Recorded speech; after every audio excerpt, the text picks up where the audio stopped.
Good morning and welcome to the original Loretta Brown Show, radio to open the heart, heal the soul, and awaken the consciousness. Good morning, Benny. Good morning. Hi there. Oh, you know what? I apologize. Let me turn on the old camera there. There we Ah, go. there's You your. know, Hey, there he is. yeah, There Mark. he Hey, Mark. is. That's our guest for today. Woohoo! Yeah. Saying hi to Mark also. We'll introduce him in a moment. Love your jacket there, Benny. What's going on? Thanks. Oh, nothing crazy. Just trying to feel a little cozier here in the studio for today's show. Got my little, fleece on. Yeah. For those tuning in, we are airing out of the greater Seattle area, and it's earlier in the morning here. But don't we change our clocks? I think we move our clocks this coming weekend. Yeah, Yes. Yep. Yeah. Fall back. Fall back, which means you get an extra hour. Woo-hoo! I know. Can't wait. Oh, it's gonna be amazing. I mean, That's gonna be amazing. and then we all go through jet lag for a couple of weeks until we figure it out. Yeah. Exactly.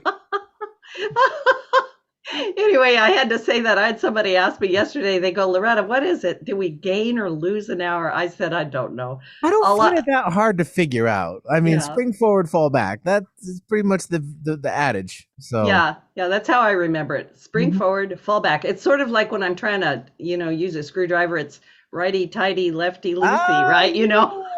Or hey, Benny, come over and fix this. Yeah, exactly. I mean, it happens. Anyway, I hope everyone's having a good morning. And one of my listener clients one day told me, she goes, "Why you're so energetic in the morning, Loretta?" And I go, "For the radio show." Yeah, after this, you take like a 3-hour nap. I take a 3-hour nap and go for a walk. Right. Yeah. Anyway, everybody, welcome to November. And like I said, this is the original Loretta Brown Show. And believe it or not, I'm the original Loretta Brown. There's other ones out there, but hey, there's just one of me, just like there's just one of you. And aren't we grateful for that in so many different ways? I run Reiki Oasis, located right here in the greater Seattle area for the last 26 to 27 years. I do have a Reiki 2 class coming up on Saturday, November 13th.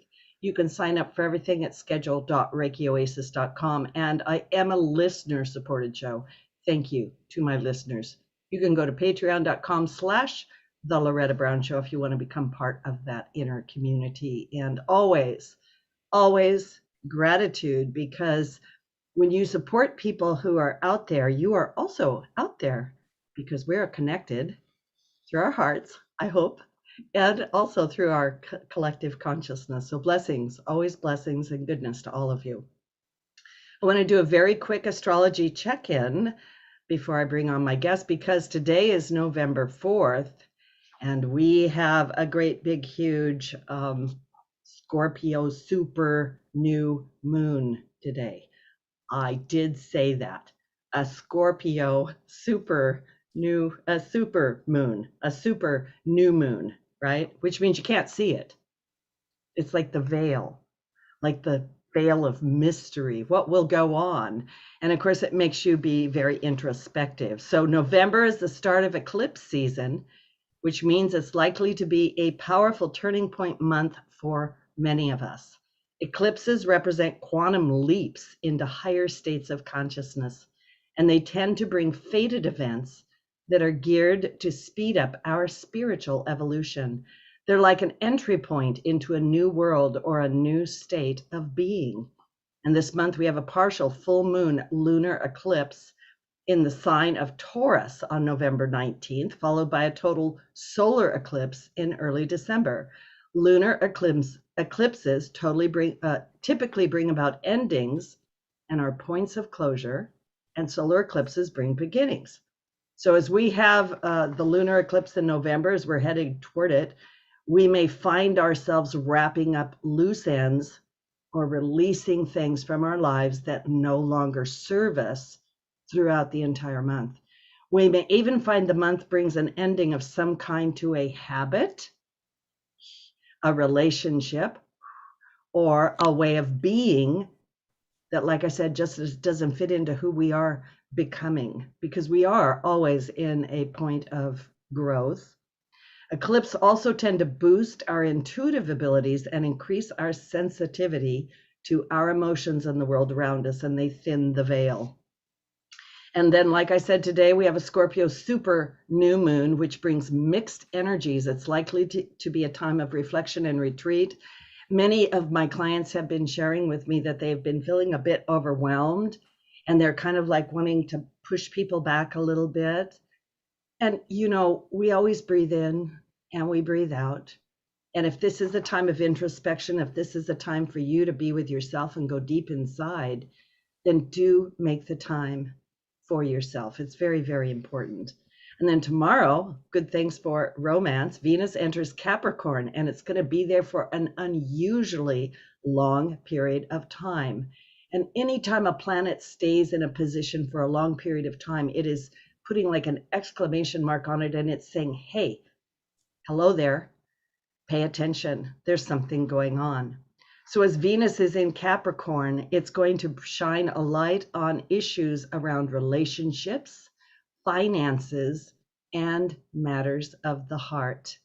On a global level, this can stir issues around government, established systems, and female health. So Capricorn energy is about taking responsibility for what we're creating, and it wants us to take a look at it. Venus, the heart, says, you know, are you creating what you really want? Because guess what? You are the one you've been looking for. Sorry about that. And you are the captain of your own ship. Your future self cannot change your now, but your now can certainly change your future. So I'm always that girl that's like, come on, let's try to do this. Come on. And speaking about doing that, I am so excited to have my guest today, who I'm having strange connected deja vu things with, and heart connection, deep heart connection, with a new soul brother for me, at least to my awareness. My guest today is the renowned psychic medium and successful trial lawyer, Mark Anthony, JD. For thousands of years, people have reported accounts of near-death experiences, shared death experiences, deathbed visions, and contact with the spirits of their deceased loved ones, directly or through a medium. In his new book, The Afterlife Frequency, the scientific proof of spiritual contact and how that awareness will change your life, Mark Anthony takes interdimensional communication out of the shadows of superstition and into the light of 21st century science.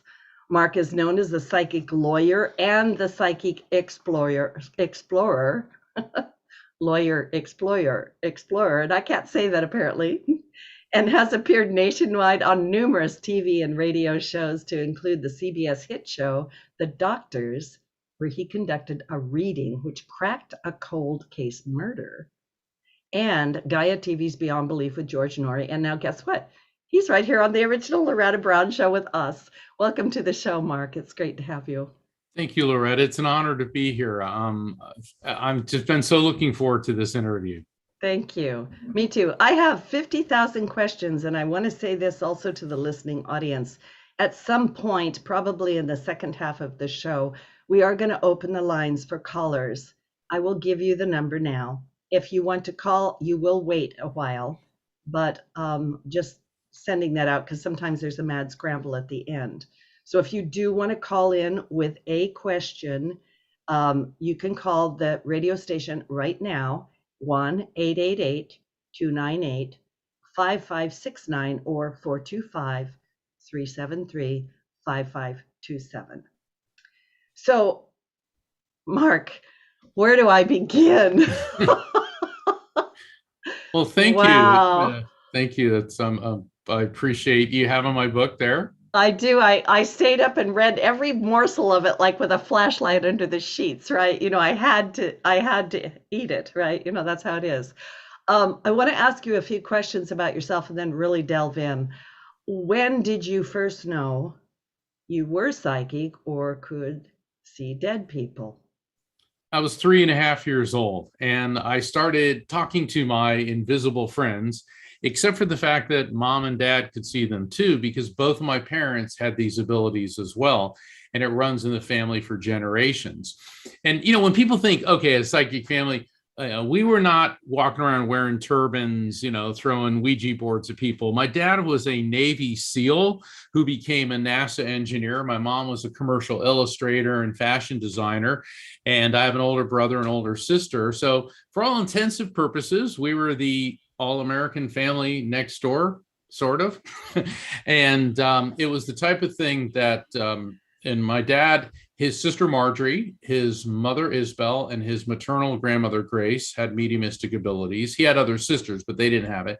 And then my mother, and there's other people in her family, but in particular, her grandmother, her maternal grandmother, Giovanna, and Giovanna was very well known in the New York, Little Italy, and North New Jersey Italian community as the woman who knows things. And people used to come to her from all walks of life. Even officials in the Catholic Church would come to consult with Giovanna for her insights. And in fact, Loretta, in 2016, PBS did a special called The Italian Americans. It was a 2-night, 4-hour altogether special that did an entire segment on Giovanna and actually referenced her psychic abilities. Yeah, it was really neat when it was on, because I remember, every commercial break, one of my cousins would be on the phone, and we're all talking like, oh my gosh, there she is, and so this has been part of my DNA literally from day one. I am, like I said, I did read your book, and I checked you out. You're all over the place, which is so fun. But I just want to contrast that. I don't want this to be about me, but I was thinking when I was reading that, like, wow, what a gift that was. I was born into a family that are non-admitting psychics. Yeah. We don't talk about our imaginary friends, Loretta. And I also remember, right? We just don't do that. Well, it scares people. That's why. Yeah. It's why. And religious people like to yank quotes out of the Bible saying, oh, this and that. Although if they would actually read the entire document, they would find there's plenty of passages which are supportive of spirit communication. So I understand what you're saying, because a lot of my colleagues say what you've just said is, when your ability started surfacing, this was not something we talked about. So I didn't mean to interrupt, but I feel for you. Yeah, no, interrupt anytime. It's a conversation. I was just going to share that around the age of probably 3 or 4, and I'm bringing that up for the listeners in case they've got, children or they had the experience. I was visiting my grandmother, and I remember at the dinner table, I asked why the woman in the back room didn't have a place at the table. And both my grandma and mother looked at me and they said, what? And I said, the woman in the back room in the rocking chair. And it apparently later on realized it was my great grandmother, but they literally got up and went and checked, and I saw her, but they didn't. And so it was a very strange experience for me as a little girl. So yeah. Oh, that's cool. I love it. Yeah, I do too. So you grew up in a family of normal woo-woo people. Normal, yeah. And that led you to a career as a lawyer. Of course it did. Can you please explain how that happened? Initially I felt very drawn to the clergy. Not an unusual thing for a medium, because we're drawn to the spiritual, but all I saw with that was, no, you can't do this. You can't say this. You can't think that. And to me, see, the problem is that so many people confuse God with religion. Religions are created by human beings. Scriptures are created by human beings as a filter to interface with the infinite energy and knowledge and love that is God. And I felt that it was too constricting, too refining. And so I went to law school instead. Now, the thing there is, it's kind of like jumping out of the frying pan right into the, regulatory fire, if you will, because the legal system is the very epitome of rules and regulations. But what drew me to that is I've always enjoyed public speaking. I like research. I like the intellectual aspects of it. What I enjoy about law is it gets you involved in every type of discipline. throughout my legal career, I've had to work with physicists, forensics, medical doctors, ballistics, psychologists. I mean, you name it, I've had to deal with it. And I always enjoy that aspect of it. And of course, helping people, as a medium, I help people cope with the loss of their loved ones by facilitating communication between the people here and their loved ones who have transitioned. And as a lawyer, you help people through terrible things in their lives, losing a loved one, getting arrested, being in an accident, financial losses, all sorts of problems. And so there was that aspect to it. So that's in part why I gravitated toward law. Yes, I'm following that. So did being a psychic medium, or does being a psychic medium, help you with your law practice, or does it get in the way? Well, for the record, and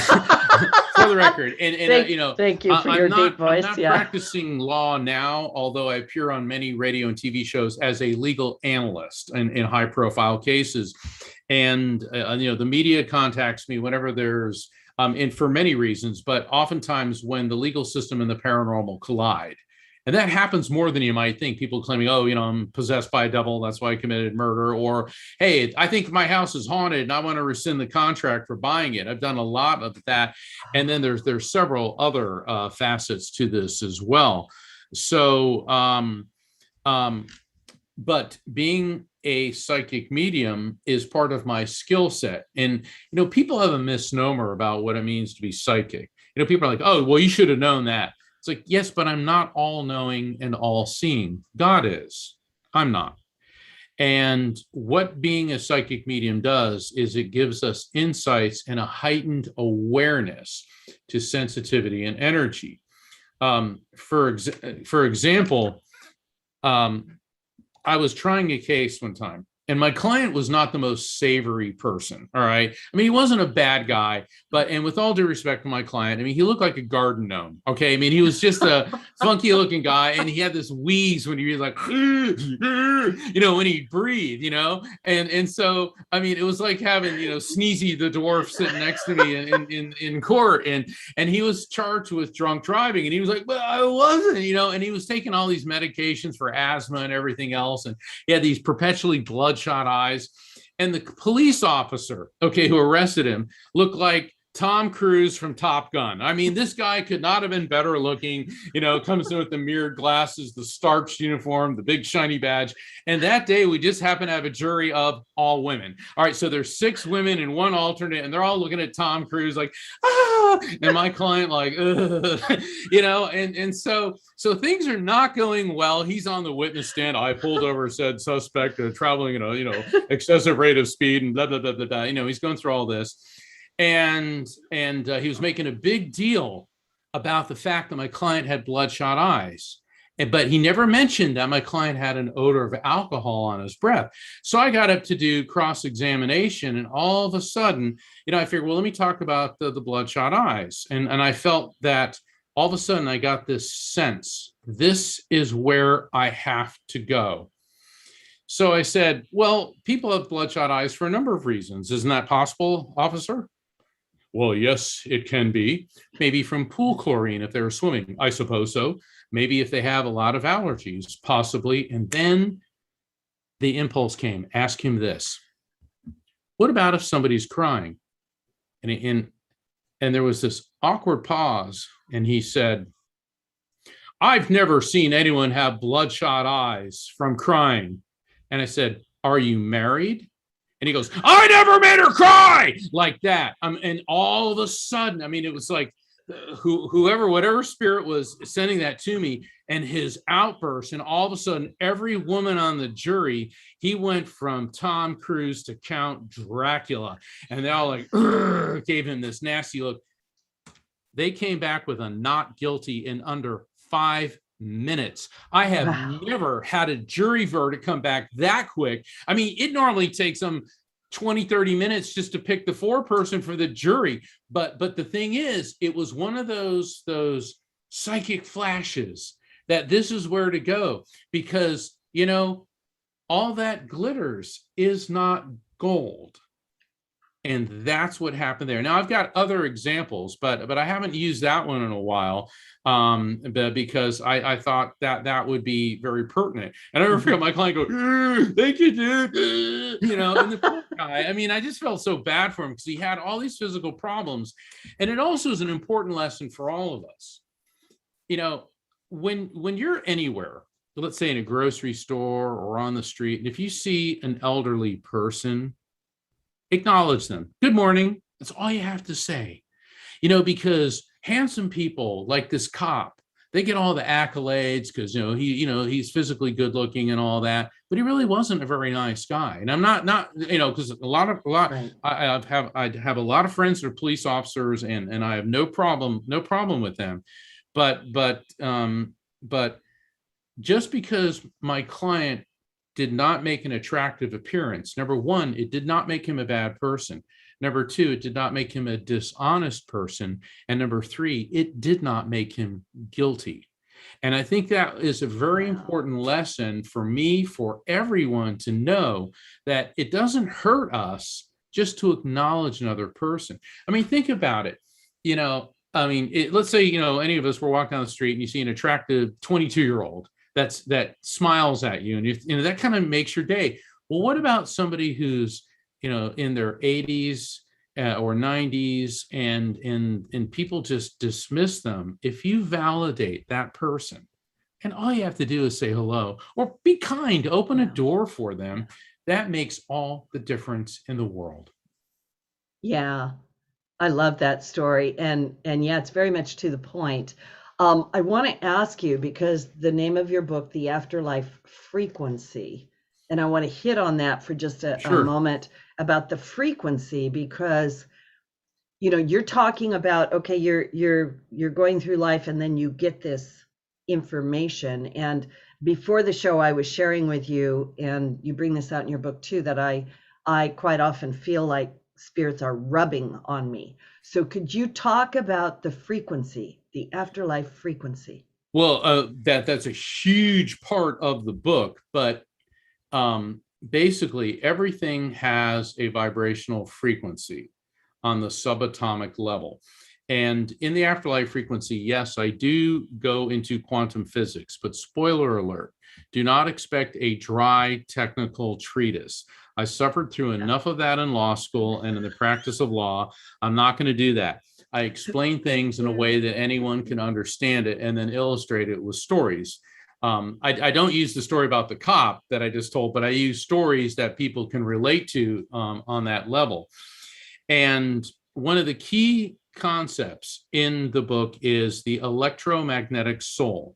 And this is a term that I developed based on years of research, years of direct observation, that we know from faith. Every belief system teaches that the soul, the consciousness, the who and what we are, pre-exists the body, comes into the body, and then moves on after the body dies.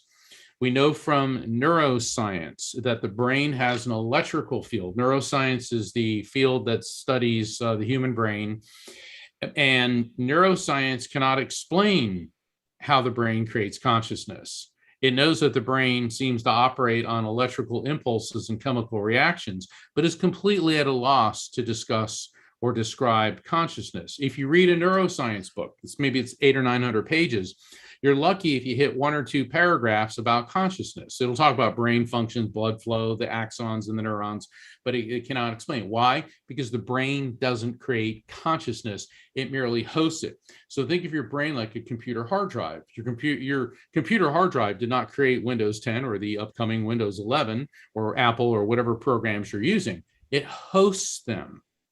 And so we know from the laws of physics that energy is neither created nor destroyed, only transferred from one form to another. So the term electromagnetic soul combines faith and science in using 21st century terms to describe what we really are, which is pure consciousness that is eternal electromagnetic energy. And so that when we die, our consciousness, our EMS, our electromagnetic soul, doesn't cease to exist. It merely leaves the hard drive and aligns to a higher vibrational frequency. And so that is a very, very, very brief snippet of what my part of what my book is all about. Well, and I love that part of your book too, because like I said at the beginning, you are bringing something that's rather archaic, especially in our language and the way we talk about it, into science. And I've got a friend who's a brain scientist who years ago said, Loretta, the brain is wired for this. It's wired to be psychic and pick up those signals. And I'm kind of like, yeah. And it's time for us to really kind of embrace that, I think, as a and I go into that too in the Afterlife Frequency is the physiology. Because while not everyone is a psychic or a medium per se, we all have the same basic physiology. So everyone is capable of having a psychic and a mediumistic experience. And that's what I teach in the book through a 4-step technique. I know we have a break coming up, so I don't want to get into that before the break because it takes a while to discuss that. Thank you for telepathing with me, because I was thinking that just before you said it. So you picked up on it. Thank you. Woohoo! How fun. So everybody, we are going to take a station break. Like I said, this is Loretta Brown. My guest today, the amazing Mark Anthony, JD, and he's so much more than that, a psychic medium, and a psychic explorer. Anyway, when we come back, we are going to talk about his raft. And we're also going to open the line for callers. So I want to give you that number before I go for the break. If you want to call in and ask Mark Anthony a question, he is a psychic medium. Call 1-888-298-5569 or 425-373-5527. And we're going to take a station break. We'll be right back. Okay, all clear. Still live on the YouTuber. Mark, you're so good. That was great. Well, thank you. And hi, everyone listening on YouTube. Thank you for we're behind the scenes now. Yeah, we're behind the scenes. Yeah. I'm going to bring this out. I think I'll wait for that question until we get back on the air, because, you know, I was sharing with you that my whole life I've had this exchange, and it's been difficult to not be afraid. You know, like when you feel all of that around you. And I'll ask this question for the people on YouTube. Some people have shared with me they thought I should have a gatekeeper, or that I have a gatekeeper. What is your comment about a gatekeeper? Someone that helps filter or those are your guides. We have spirits around us all the time. And my thought on this is we've got one main spirit. That's our spirit guide from womb to tomb. And then we have spirit helpers, which can change over time. And the spirit guide can be an angelic entity, or it can be a human spirit, because angels are a separate species from humans. I know a lot of people say, you know, this is the day, my loved one got his or her angel wings. And I appreciate them saying that, but angels are different. But angels and humans kind of get along very, very harmoniously in spirit. And then you're going to have guides. Guides can be family members or spirits that are not that you're not, we're not DNA linked to at all, that are working with you for various reasons. So you never have to worry about that. And when people say, well, how do I find that out? Meditate. And ask for the guidance. And when you meditate, you work with your guides, and then you'll start to be familiar with them. Thank you. That's a great answer. And I was also going to ask that question too, about the difference between the dearly departed spirit guides, angels, and already. Yeah. Sorry. I guess we have to hold that. We got to go back. Yep. All right. Stand by. Okay. After I died and the makeup had dried, I went back to my place. No moon that night, but I haven't. That's a great song, Betty.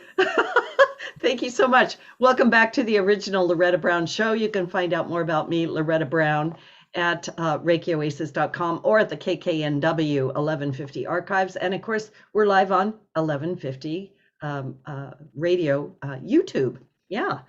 My guest today, like I said, the psychic lawyer, the psychic explorer, and I think you're a stand-up comedian. Anyway, Mark Anthony for the afterlife comedian. I don't know.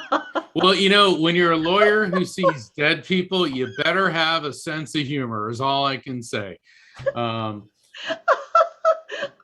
sorry, but I love that so much. They're like, say, Mark, what do you do? Well, I'm a lawyer that sees dead people. Okay, fine. Yeah, that always gets a reaction. Yeah. So the afterlife frequency experience, I was trying to say, excuse me, I'm all befuddled. The afterlife frequency, the scientific proof of spiritual contact and how that awareness will change your life, by Mark Anthony JD. You need to just get the book now. Just do it now. Just order it from Amazon or wherever it's available. This is a wonderful read. It answers all kinds of questions about the dearly departed, the dead people, and also brings out so many wonderful things. We do have callers that are waiting, but I want to, before I do that, because I would be doing my guest a disservice if I didn't have him explain a little bit about his Raft Method. Yeah, the raft technique, and it's an interesting story how I came up with it, but since we have callers, I'll keep it short. But one of the teaching modalities, one of the lessons to be learned from the afterlife frequency is a 4-step process, raft. And I teach you how to recognize signs from spirits, accept that as real, feel it without overthinking it, feel it without fear, and then trust the message. And it's the 3rd step where everybody gets hung up, because as soon as you get to the feel part, you start well, this is a coincidence. This is my imagination. I'm overthinking this. And you begin to hyperanalyze the way, you create a block, and you lose the message. And with the trust aspect, you have to realize that messages that are transmitted from the divine, messages that are transmitted from spirits, never involve anger, bigotry, hatred, or violence. They're always about peace, love, healing, resolution, understanding. And that's an important distinction to make, because there's too many people running on going, I'm a shaman and I was led to start an insurrection. It's like, no, right. No, that is someone's ego doing that. True messages are about love, healing, peace, resolution, because that's what spirit communication is all about. Spirits are not here to control us. They're here to help us, to help guide us. You know, what's that old saying? You can lead a horse to water, but you can't make it drink. And it's the same thing. Spirits can point us toward the pond, but what we do at that point is our individual free will. Thank you. I love that clarity. And I think that your Raft Method is actually going to help me also, because we all have this like, no, or, and we'll, this that's resistance. Another chapter, avoiding the no syndrome, because a lot of times I get this, and this is for the benefit of the callers too. When I'm doing a reading on somebody and I present evidence, avoid going directly to no when I say, does that make sense? Because a lot of times people will shoot it down right away. And it takes time after the reading to make sense. In fact, last night, brand new example, never used it before because it happened last night, doing a reading for this couple over the phone, really super great people, wonderful people. And the message was for the husband. So I'm on the phone, I can't see them. And I think it was his mother in spirit, kept saying 2 snakes, 2 snakes. So I'm thinking, okay, maybe they got a story about a snake, or it could be, the medical symbol of, the staff with the 2 snakes on it. And he said, I don't know. He goes, to me, this sounds like it could be something Native American. And I go, how so? He goes, I'm not sure. He goes, but I am of Native American descent. All right. So about 2 hours after the reading, they sent me an email. And they looked up, he is of the Sioux, the Sioux nation, and the particular branch that he's from is 2 snakes. And they showed the word in Sioux which meant two snakes, and that's what it meant. And I love that because I didn't know what that meant. I'm just the conduit for the information. So, I will present this to you. If you don't understand it right away, just jot it down. Don't start shooting it down, because it oftentimes takes a while after the reading for it to unfold. So you have the time to understand it. Yes. Thank you. And that was a beautiful segue into taking callers, because I kind of wanted you to cover that before we got the callers on, right? So it's amazing how these things work out. And that's and I'm not joking when I say that. That's the chapter in the book, in the concept called spiritual synchronicity, how spirits will help guide us to understanding and guide us into certain situations. So yeah, if you want to, if I'm ready for calls. Yeah. We do have some callers on the line. If you'd like to get into the queue and ask Mark Anthony, Psychic Medium, a question, call 1-888-298-5569 or 425-373-5527. Benny, let's take our first caller. All right, we'll take Eugenia calling in from Kenmore, Washington. Hey, Eugenia. Hey, thank you so much for taking my call. I'm so excited. I'm never even up and on the road this early, so it's meant to be. Woohoo! What a wonderful gift. Right? Oh, I know. I feel very blessed. So what can I help you with, Eugenia? So, Mark, I need a very specific question, or can you just... Well, because we're doing mini readings here, is there a particular question, or is there a particular, don't give me their name, just the relationship person you want me to throw a line out to and see if we can get that person to step forward? Well, the question would be about my purpose. And, I guess anyone from the other side that wants to come through to give me any messages. I do have relatives over there. Okay, hold on. Is your mom on the other side? Because I got a female energy coming through that feels like she's on the mom level. Does that make sense? Yep, that does. Okay, hold on. Don't tell me anymore. Let me get the information through. All right. Now, with her, interesting. I feel like I want to sneeze a lot, and I'm getting this mold, mildew, dust sensitivity.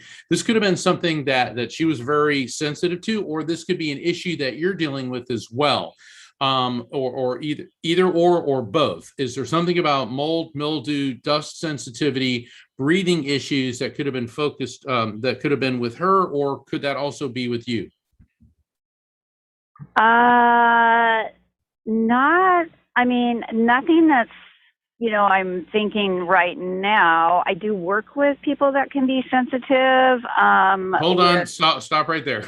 So you work with people who can be sensitive in what way? Well, like I work with people in the organic field, so I have people that sometimes have sensitivities. All right, to mold, mildew, dust.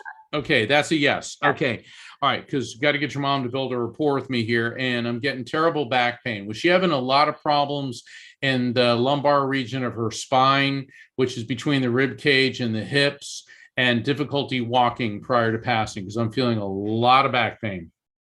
This is the spirit transmitting this to me. Not my mom. I could be maybe somebody coming through, but not my mom that I'm remembering anyway. Was your mom able to walk prior to passing? Yes, her mother wasn't though. There we go. Okay, so we got your mom, we got her mother. All right, so let's get to what your purpose is in this life. All right. They're telling me that you're in too narrow of a focus in the field where you're working with people, and you need to broaden it. That doesn't mean stop working with these people, but you need to broaden it. And it seems to be special focus on education with health, particularly targeted at children. Does this make any sense? It may not make sense now, but it very well could. Interesting. Okay. All right. Well, thank you for calling in. All right, Mark. Thank you so much. And thank you, Loretta. Thanks, Eugenia. Thanks for tuning in. Thanks. Have a great day. Bye-bye. Thank you. Yeah. And I want to cover this before we bring the next caller on. Do make sure, because Mark is very, very good at making sure, don't give him too much information. Yeah. And I think he Yeah, and prefers to kind of a clean slate. yeah, well, what can happen is there's a female coming, oh my God, that's Aunt Betty. Blah, blah, blah, blah, blah, and you start telling me everything about them. And I realize people get excited and they want to help me, but then now I have to sift out what you told me versus what they're transmitting to me, which is in my brain. Also, be very careful about going directly to no. And if you're driving, it's usually not a good idea to call in for a reading. Okay, well, people do that all the time. And I realize that, we're on a show now that is in drive time. But, when you're driving is not when you need to be connecting with your loved ones in spirit. Okay, because first off, your attention is only half here when it needs to be 100% on the road. And I was an accident attorney, a prosecutor in criminal defense. I have dealt with more horrific car accidents because of people not paying attention that I never wanted to be contributing to that in any way. Yeah. Thank you for that. Benny, I think we have another caller. We do. We'll take Becky now, calling in from the Washington State area. Hi, Becky. Hi. Hi, Becky. Hi. Hi, Mark. I'm going to get your book. You sound awesome. Well, thank you, Becky. It's very sweet of you. How can I help? Am I on the right track, or what can you tell me about the situation with my children's father? Is it all right? Hold on. Okay. Is this a tug of war between you and the father with the children?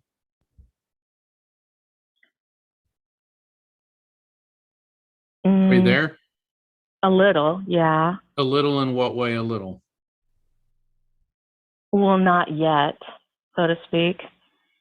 Well, it's coming. Okay, it's coming. I'm getting a tug of war. All right, and there's a kind of going on now in a way. I don't mean to laugh, but it's like I'm a lawyer. Okay. I was raised Catholic, and I'm a medium. I know guilt when I hear it. You know what?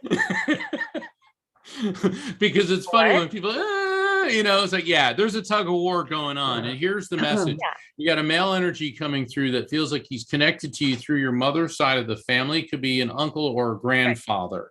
Okay. And what I'm getting with him is a real wise, not a wise guy like Tony Soprano, but a wise man. Okay. And one that spent a lot of time with children and little kids. And he said, the worst thing that you can do is to demonize their father. He said, I know. Yeah. I know, but let me get the message through. Okay.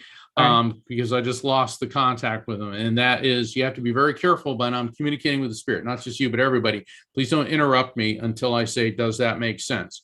Yeah, I lost him. Okay. Let me see if I can get him back. Because that's what he is going to try to do to you. So the father is trying to paint you out as the villain, and by you not doing that, that will expose him as the word is fraud. Now, that doesn't mean that he is a fraud, but by you always saying this is your father, and to the court or whoever's going to be making the decision, whether it's mediation, arbitration, however it works there, you always say that this is their father. They have a right to see them, but I'm their mother, and I would never do anything to jeopardize their relationship with their father, because then when he does that, it's going to make him look bad, and it's going to then take him higher to your level, to where he's going to come around and say, we need to start thinking of the kids instead of ourselves. Okay. And they're showing me the image of a diamond ring. Now, look, I realize that pretty much every woman I know has a diamond ring. But this could be a particular ring of significance that would make sense to you in any way. But diamonds are also the birthstone for the month of April. And this could indicate a significant birth, death, anniversary, or event connected to you or someone close to you within the month of April. Does that make any sense? Total. Okay. In what way? It's my birthday. Perfect. Now, let me explain why that's so important. When a spirit gives us a message of an explanatory advisory nature, the explanation advice was, you take the high road, don't demonize this guy. It will expose him for doing this, and then it's not going to work for him. So now he's going to have to take the high road. You're going to bring him up to your level. That's the advice and explanation. And then when a spirit immediately follows that up with an objectively verifiable fact, Diamond, April is your birthday. That verifiable fact of your birthday is how the spirit is letting you and I know that we have properly received and interpreted the message.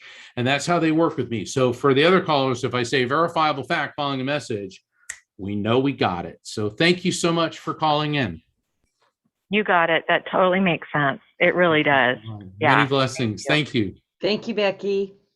And let's go ahead. We have another caller. Yeah, we'll take Terry calling in from the looks like Virginia area. Hi, Terry. Hello. Hi, Mark. I am having continual ongoing challenges with my neighbors, even when I relocate to get away and try to renew and improve the situation. So any advice from any of my relations? The immediate response I get is there a Charles or a Charlie connected to you, or on the other side? I get like it could be Carl, but it's like Charlie. Yeah, no, my father's name was Charlie. And he's in spirit? Okay. Yes. He said, sweetie, high fences make good neighbors. High fences make good neighbors. Okay. So what he means by that is, I don't know, if you live in a house or a condo or whatever. So it could be literal, as in put up a fence, or it could be metaphorical, as in have as little to do with your neighbors as possible. That doesn't mean be rude, but it means stay out of their business. They'll stay out of yours. So that's what he wants you to know. Yeah. Okay. Thank you. All right. God bless. I know having problematic neighbors can be challenging. I remember when I was a kid, we were the family of psychics on the street, and we had a neighbor down the street. She's long passed, so I can say her name, Mrs. Robinson, but my mother used to refer to her as Gladys Kravitz.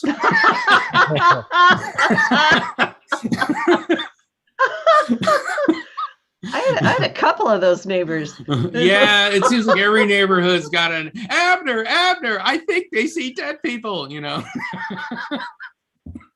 Oh my gosh. Yeah, it's true. Wonderful.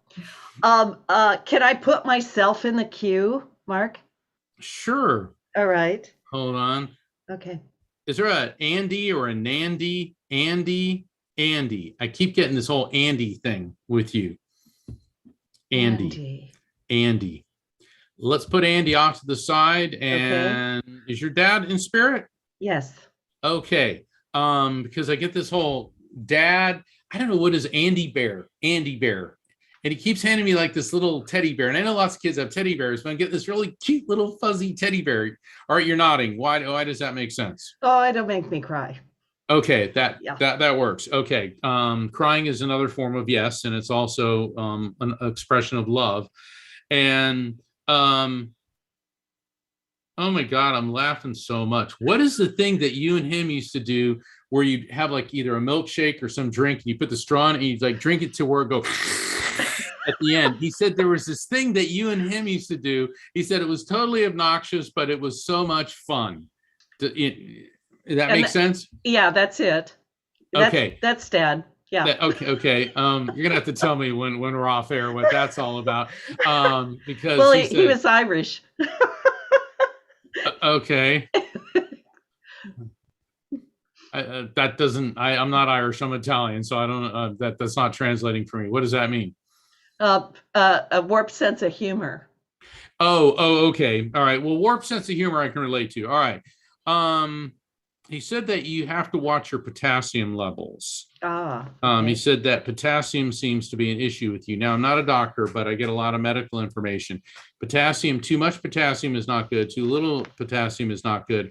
But I'm tending to feel that you're potassium deficient. Okay. And the slurping and all that's now turning into orange juice. Oranges are very high in potassium. Does this make sense to you in any way? It does. Okay. Yeah. Okay. And he could not possibly be more proud of you. He said, your mission of healing, of information, and of bringing tranquility. He said, thank you. Thank you. He goes, that's my girl. And he's waving a pirate flag around. Okay. Which is cracking me up. Now, pirate flags can mean a lot of things. They can mean like a J or an R name because of the Jolly Roger. It could mean a reference to Pennsylvania because I get Pittsburgh Pirates, or a reference to Florida because of the Tampa Bay Buccaneers, or it could be some connection in some way to Puerto Rico.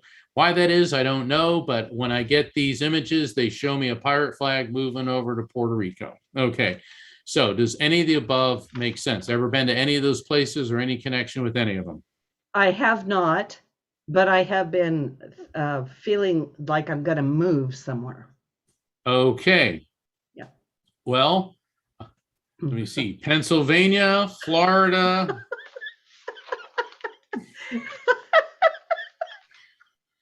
It's funny. My dad grew up in Pennsylvania, and he was in the mountains. And he said, and when he moved to Florida and realized that he never had to touch a snow shovel for the rest of his life, he was good with that. So I'll leave it with that. There's one more thing. He and I did music together, and the Pirates of Penzance. Aha. Okay, perfect. Your interpretation is more important than mine. I'm just the conduit. So those are my associations with that. But the Pirates of Penzance, bingo. Go ahead. Now explain. Yeah, no, we would do show tunes, we would do hymns, we would do everything. Perfect. So we had a lot of fun with that one. Yeah. Well, super. Well, very good. So yeah, so in a reading, and this is part of the Raft technique, I'm just the conduit. I present the information to you. And if you have a different interpretation than mine, we always go with yours over mine. Why? Because the reading's not about me, it's about you. In this case, it's about Loretta, and the images of pirates resonated with her and the Pirates of Penzance, which she and her dad had a connection there. And so I want to thank you for having me on the show. And I know the show is live streamed worldwide and on YouTube. I also know that it's in KKNW Seattle. And the East West Bookshop in Seattle does carry the Afterlife Frequency.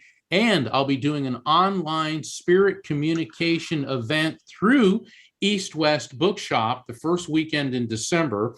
If people want to find out and get tickets for that, please go to eastwestbookshop.com, or please visit my website, afterlifefrequency.com. I invite you to sign up for my newsletter. You can order my book from Amazon through afterlifefrequency.com. And if you're interested in scheduling a one-on-one reading, you can do that all through afterlifefrequency.com. And Loretta, I cannot thank you enough for having me on your show. It was really, really a pleasure. And I want to send you a lot of blessings. And to both of our dads, we love you. Yeah. We love you. Dads rock. I was so, if when people ask me, what are you grateful for in life? I'm grateful for the parents that I had. They're in spirit. I know they're listening. But I was so honored to be their son.